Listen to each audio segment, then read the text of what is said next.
सभी का स्वागत है फाइनेंस विद प्रीति के साथ। आज हम लोग कवर करेंगे अभी बहुत सारे जो न्यूज़ पेपर्स और न्यूज़ चैनल्स पे आप देख रहे होंगे, आप भी गैस की बुकिंग कर रहे होंगे और आप को जो है गैस बुकिंग हो गया होगा बट आपको जो है गैस रिसीव नहीं हुआ होगा। ऐसे ही बहुत सारे सिटीज़ हैं जैसे मुंबई, बैंगलोर एंड चेन्नई, जहाँ पे जो है गैस बुकिंग शॉर्टेज हो रहा है, कमर्शियल सिलेंडर्स मिलना मुश्किल हो गया है और कुछ रेस्टोरेंट्स जो है अपने मेन्यू रिड्यूस कर रहे हैं, टेम्प्रेरी क्लोज कर रहे हैं। रिपोर्ट के अकॉर्डिंग 35 to 40% रेस्टोरेंट जो है टेम्प्रेरी क्लोज हो चुके हैं। और ब्लैक मार्केट में भी आपने देखा होगा कि 4,000 तक के बीच जो है सिलेंडर्स अभी मिल रहा है। तो बिग क्वेश्चन ये है कि ये इंडिया में एलपीजी क्राइसिस क्यों आ रहा है।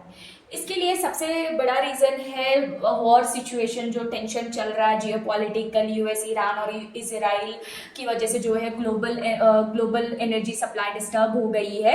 और ये इम्पॉर्टेंट फैक्टर समझना ज़रूरी है कि इंडिया का 60% एलपीजी जो है इंपोर्ट होता है मिडल ईस्ट से। जब शिपिंग रूट डिस्टर्ब होते हैं most likely state of hormones के एरिया, तो एलपीजी शिप्स जो वहाँ से आ रही हैं इंडिया के लिए वो जो है रुक गई हैं, वो डिले फेस कर रही है, जिसकी वजह से पूरा सप्लाई चेन जो है वो ब्रेक हो गया है। और ये भी इशू है कि सिचुएशन अब और भी सीरियस तब हो जाते हैं, पैनिक बाइंग स्टार्ट कर देते हैं। ऐसे रेगुलरली जो है बुकिंग होता था, अराउंड 5.5 मिलियन एलपीजी बुकिंग होता था, लेकिन क्राइस के टाइम पे ये नंबर जो है जंप करके 7.6 मिलियन बुकिंग पर डे हो गया है। तो रिजल्ट गैस एजेंसी के बाहर लोगों के बहुत से लोग लाइन लगा के खड़े हैं और कुछ सिटीज़ में तो एलपीजी डिलीवरी जो है वो 7 दिन के लिए डिले दिख रही है। और इस पैनिक बाइंग की वजह से जो है ब्लैक मार्केट में सिलेंडर्स की जो प्राइसिंग है वो हाई दिखने को मिल रही है हमें। सबसे ज़्यादा इम्पैक्ट जो है वो restaurants and street food business को हो रहा है पर डे। मुंबई के फूड इंडस्ट्री जो बॉडी अकॉर्डिंग अगर एलपीजी सप्लाई नॉर्मली नहीं हुआ तो 50 to 60% रेस्टोरेंट टेम्परेरी बंद हो सकते हैं। तो इमेजिन करो अगर गैस शॉर्टेज और बढ़ गया तो क्या हो सकता है। स्ट्रीट फूड स्टॉल्स बंद हो जाएंगे, रेस्टोरेंट के मेन्यू हाफ हो जाएंगे और फूड प्राइजेस जो है आप 150-200 में आप खा लेते थे वही 500 तक पहुंच जाएगा, जो है प्राइस इंक्रीज हो जाएगा।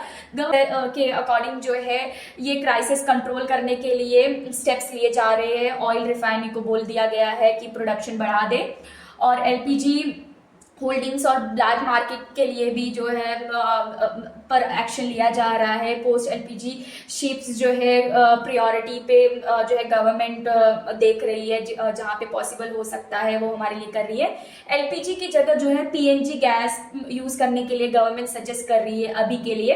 अभी इंडिया में around 333 billion household LPG use करते हैं और 150 billion household PNG use करते हैं according to data. Important question, क्या एलपीजी सिलेंडर 4,000 तक पहुंच सकता है। ऑफिशियल प्राइस इतना हाई नहीं है अभी तक तो, लेकिन मिडल ईस्ट वॉर एक्सीलेट होता है, शिपिंग रूट्स ब्लॉक रहते हैं अभी भी स्टेट ऑफ हॉर्मोन्स, तो प्राइस इंक्रीज हो सकता है और ब्लैक मार्केट का जो प्राइस है वो बढ़ता जा रहा है। तो टेम्पररी शॉर्टेज जो है वो आपको देखने को मिल सकता है प्राइस में, पर इतना ज्यादा लेवल में नहीं रहेगा। फिर मार्केट इंपैक्ट क्या होगा। गैस क्राइसिस का इंपैक्ट जो है सिर्फ किचन तक लिमिट नहीं होता है, इसका इंपैक्ट स्टॉक मार्केट पर भी पड़ रहा है। एनर्जी प्राइस बढ़ने का मतलब होता है फूड इन्फ्लेशन, आप देख सकते हैं। रेस्टोरेंट इंडस्ट्री प्रेशर में आ सकती है, लॉजिस्टिक जो है कॉस्ट बढ़ सकता है, डिस्टर्ब हो सकता है इसमें, अल्टीमेटली जो है वो इन्फ्लेशन भी बढ़ा सकता है। So the big tech over is कि इंडिया में एलपीजी शॉर्टेज में जो रीजन है वो ग्लोबल वॉर टेंशन दिख रहे हैं, एनर्जी सप्लाईज जो है डिस्टर्ब हो गए हैं और पैनिक बाइंग हम कर रहे हैं कि स्टॉक्स लेकर रख ले कि अगर वॉर एक्सीलेट होता है तो आप जो है यूज कर सके, जिसके वजह से प्राइस इंक्रीज हो रहा है गैस का और 7 दिन का डिले भी चल रहा है। तो पैनिक मत कीजिए। बहुत सारे शिप्स जो है अभी न्यूज़ में आ रहे हैं कि ईरान ने परमिशन दे दिया, इंडियन 1-2 शिप्स जो है इंडिया के तक पहुंच चुके हैं। तो जो भी है आप यूज़ कीजिए। आप मार्केट में देखेंगे इंडक्शन की भी वैल्यू अभी बढ़ गई है, ये जहाँ पे हम 2,000 तक लेते थे इंडक्शन वो 5,000 तक बढ़ गया है।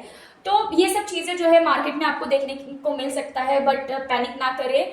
गवर्नमेंट ने बोला है कि जो है आपको ये सब इश्यूज नहीं होंगे, उसके लिए जितनी भी पॉसिबिलिटीज हो सकती है वो सारे जो है चेक कर रहे हैं, सब कुछ अवेलेबल करा रहे हैं। ओके, ध्यान रखिए, सेफ रहिए। Thank you so much.